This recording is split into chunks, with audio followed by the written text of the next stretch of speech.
Today you'll be meeting our client, Miss Susan Chow. She's a 29-year-old female who lives in a Yaletown loft apartment with elevator access. She works as a lawyer in a downtown law firm and is engaged and to be married within the next 6 months. 3 weeks ago, Miss Chow was involved in an alcohol-involved motor vehicle accident where she was the passenger. The driver died on impact. Before this accident, Miss Chow was fully functional physically and cognitively. As a result of the crash, Miss Chow has a traumatic brain injury. An MRI showed a large hemorrhage on the left parietal lobe of her brain. This results in right and left confusion, speech apraxia, and motor initiation deficits. Miss Chow presents with severe ataxia on her right side and demonstrates reduced proprioception. Miss Chow is unable to walk or perform activities of daily living, although she is cognitively aware, and she presents with ideomotor apraxia, and her speech is slow and slurred. Miss Chow reports feeling constant pain in her head, neck, and chest, and occasionally a deep burning sensation in her deep muscle tissues. At this point, Miss Chow requires maximal assist with transfers, mobilities, and activities of daily living. The goal of further treatment would be to have Miss Chow work on her balance, strength, and mobility and try to get her to regain some of her independence. The rehab team is working with her frequently to improve her skills.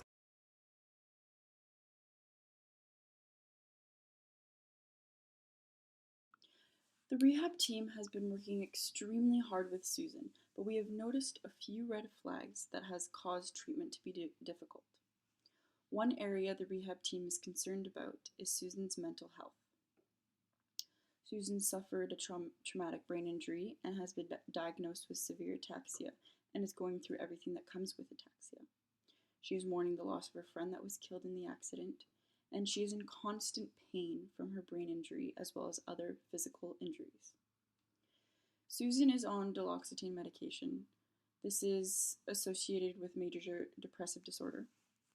This is a red flag that we are concerned about, that she has depression or major depressive disorder. The combination of the accident, trauma, the resulting physical pain of her head and other injuries, and the mourning of her death, this can create more serious neurological conditions as a whole. It is also not uncommon for patients, including Susan, to be in situations like this and to experience PTSD. With everything that she's been going through with the accident and being on medication, mentally and physically, she is not progressing with her treatments daily, her rehabilitation process. This is concerning for us because we are trying to help her to progress. I would advise that we talk to all the team members to look into adjusting her treatment options. Because she is not progressing, we need to see if it's because she is mentally unable to proceed with her treatments because she's in so much pain physically and mentally. We might want to advise her family members and her friends to have realistic expectations about her recovery. As a conclusion, Susan's mental health state is being affected, not successfully, and we want to try to help her recover as soon as we can.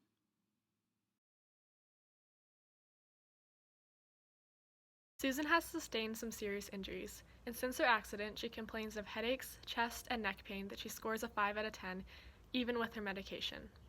She takes ibuprofen for the pain and duloxetine for her anxiety, depression, and neurogenic pain. With all these medications Susan has been taking to alleviate some of the pain, the medication has come with their own side effects. Some of the side effects Susan has been complaining of are nausea, fatigue, dizziness, agitation, and increased sweating. This would be a significant red flag, an area of concern to keep in mind when working with Susan. When doing activities, we should be aware of these things and frequently check in with Susan before, during, and after activity. Before we start a session, we should check with Susan to make sure her vitals and her numbers are not out of the ordinary, and ask her questions before we start to make sure it's safe to mobilize. During the session, we need to monitor her closely and watch for any signs of distress. Questions that should be asked are, rate your pain, do you feel dizzy, do you need a break?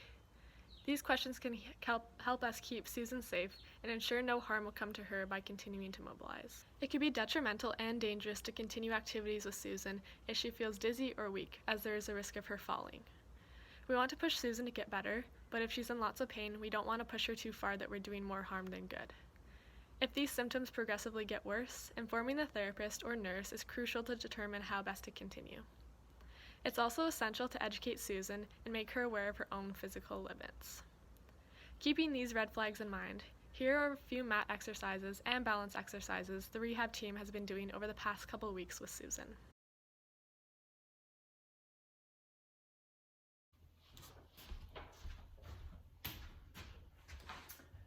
Hello, Susan. Hello, How are you today? I'm good. My name is Charlene. I'm a rehabilitation assistant. Today we're going to do some mat exercises to prepare your body for walking. Are you okay if we proceed? Yep. Okay. So the first one we're going to do is it's going to be a bit of core support and lumbar to prepare your core for walking. If I could ask you to lie down. This is called the lying bent knee rotation. This is going to engage your core and do a little bit of bilateral movement. So if I could ask you to put your feet up, flat on the ground, that's right, knees bent, and put your arms at your side, palms up. Now what I'm going to ask you to do is keeping your head and shoulders flat. I'm going to ask you to knees together, slowly lower your knees to one side. Good, as far as you can go.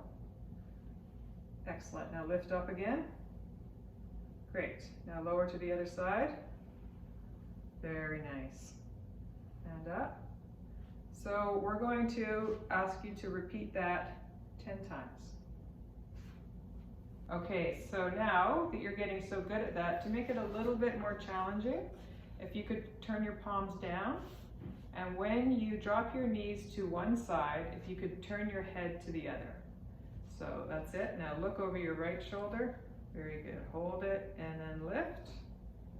Very nice. And the other side. Hold and lift. Good job. Okay, Susan, so the next exercise we're going to do, this exercise focuses on your lower extremities, engages your walking muscles and your standing muscles.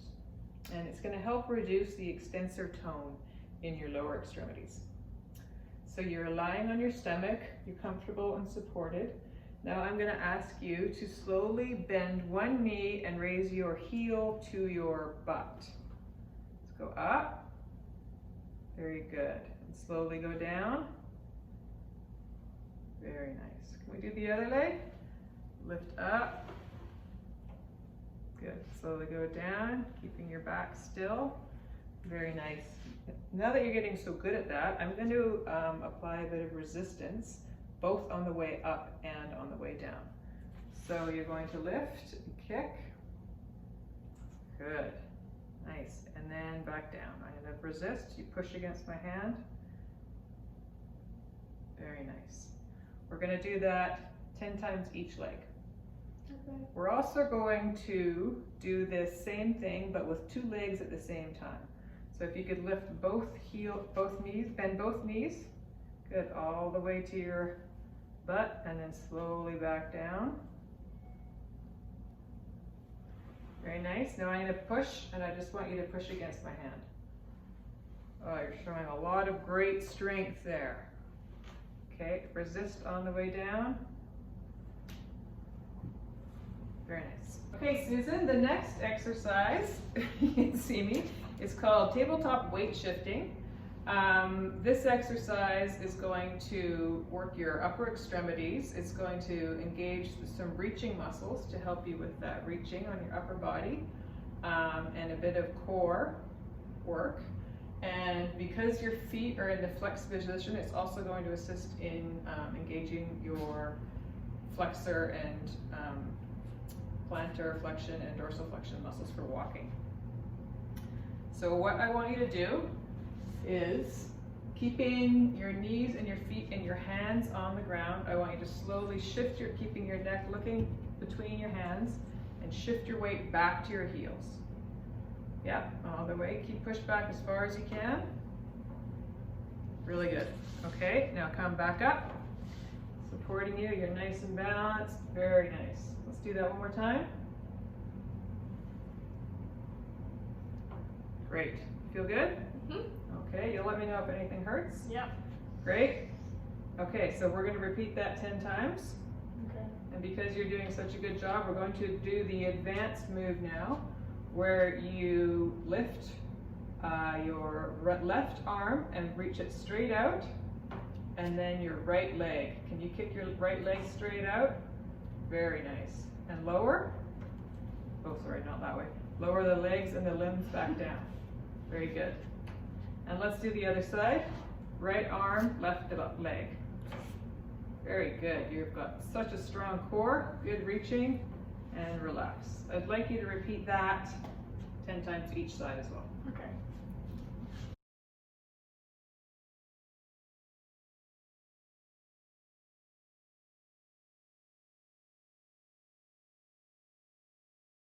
Hi everyone, so I'm going to be going over a few sitting and standing static balance exercises that we would work with Susan on. So as you guys know, she had a traumatic brain injury and her balance needs a lot of work. I believe her Berg balance scale was 8 out of 56, so that's quite low. And so a couple of her goals are to be able to sit for at least 10 seconds. Right now she can only sit for about 3 seconds, and to be able to stand for about 10 seconds unsupported as well. So so starting from sitting, what I would have Susan do is take a seat on a chair like this, or even a stool, and I would have a mirror in front of her or off to the side. I have one just on the side here.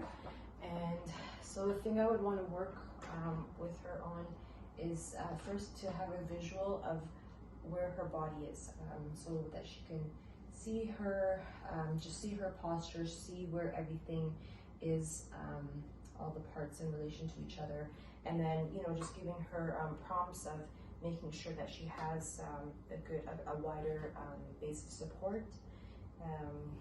Kind of a bit of not flexed, just have her abdominals engaged a little bit, straight back. So the mirror is great to look at that. And I mean, if this was really difficult, we would have start off with handles and then move on to a chair like this where there's no support, hand support. I would obviously be right next to her, ensuring her safety. And then a few progressions from here is, just having her hands on her legs, hands crossed, eyes closed if she could tolerate. These are just some progressions that we could do with her. If she seemed like she could, I would have her lean forward, lean back, turning her head side to side. These are all different variations that I would work on with her, depending on how much she could, if she was able to do it or not. And then some standing exercises. Again, I would keep it really simple, just because her balance is really unstable currently. But again, I would just start with, having her, helping her into a standing position and having some support. And a mirror again would be really helpful, just so it can help bring awareness to where her body is in space, because she has ataxia. And so again, just cueing wide base of support. I'll turn this way actually. So cueing to have a wide base of support, and just practicing standing. Again, having a proper posture, a bit of a engaged core, straight back, and chair for support here.